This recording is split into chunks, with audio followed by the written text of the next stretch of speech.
Hi, welcome to Creating with Jovi and 100 Days of Pockets. This is day 55, and in collaboration with Cindy A. Lewis, I have created this lace-edged pocket.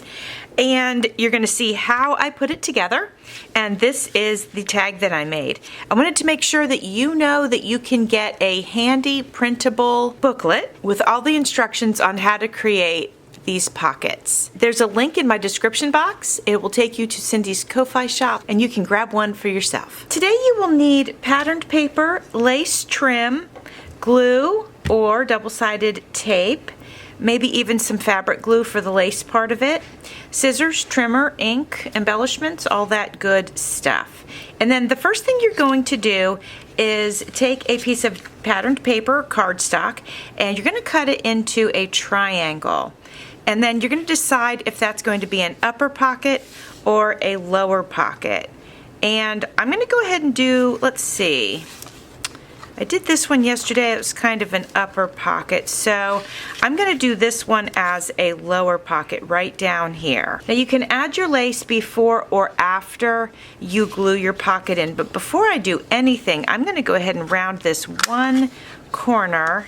It's just, I don't know, I like the way it looks. I'm going to add this lace to this pocket. I put some 3-in-1 down on the tag. I'm just going to spread it a little bit so it doesn't pop up through the lace too much. And now I'm putting the lace down. I'm going to use this to press it. I have a little bit of the coordinating paper from the actual page that we're going to put this down on, and so I have a heart punch, and I thought I'd go ahead and punch out a coordinating heart. I think that looks super pretty. It's quite simple, but it also looks really pretty.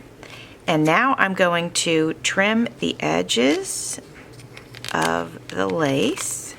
I think that's looking super pretty. Let's grab our journal page.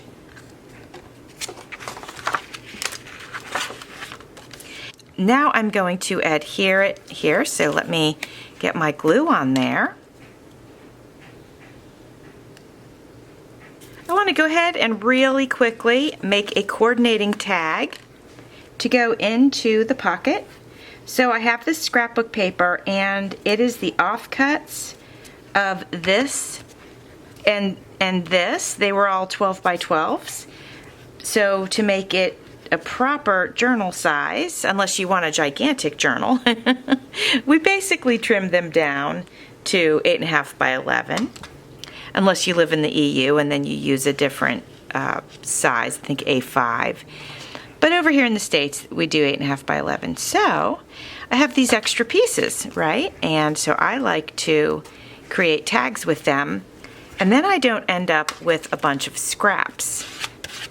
I have my pretty paper doll here that I am going to adhere to this one. I think her color is perfect for it. And just so that you know, this month of October, I am doing a paper doll collaboration with my friend Jen at Sassy Southern NC Girl. She always has a paper doll collab going, and so I created a printable kit and asked her, hey, do you want to do a collab together? And she said, heck yeah.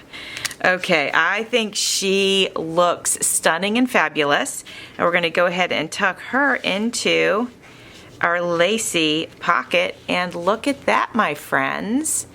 Looks great. I appreciate you being here so very much. Be sure to check out Cindy's channel today and see what she came up with. Thanks for watching. See you soon.